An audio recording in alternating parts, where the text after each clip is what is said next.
In our previous videos, we talked about taxing authorities. We broke down the property tax bill and we showed you how taxes are calculated. Now, let's take a closer look at one key part of that equation: property value assessments.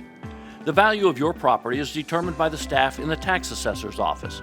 Each year, they review properties across Columbia County and set assessments based on fair market value, basically what your home would sell for on the open market.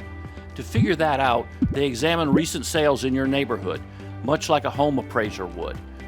If a similar house down the street sold for a certain amount, but perhaps it has a swimming pool, a garage, or some extra acreage that your house does not have, those differences are factored in.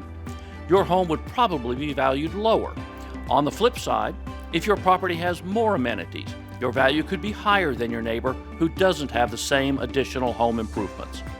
They also check with building standards to see if any permits were issued for improvements, like adding square footage, a garage, or a new deck. And while they don't come inside your home, assessors may view your property from the road to note any changes. It's also important to know that this process is guided by state law, not by the Board of Commissioners. Commissioners don't tell assessors to raise or lower values. Assessments are strictly based on sales and market data. In fact, unlike most county employees, the tax assessors do not work for the Board of Commissioners, and the county's digest is audited each year by the Georgia Department of Revenue to make sure values are correct. Now keep in mind, as we talked about previously, you're not taxed on 100% of that value. In Georgia, only 40% of the assessed value is used to calculate property taxes.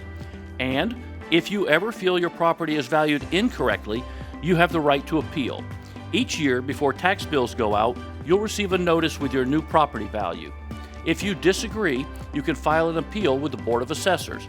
Present your evidence, and they'll review your case. At the end of the day, the goal is simple: to find the most accurate, fair market value for your property. That number then becomes the foundation for your tax bill once it's reduced by 60% and then multiplied by the respective millage rates set independently by each taxing authority.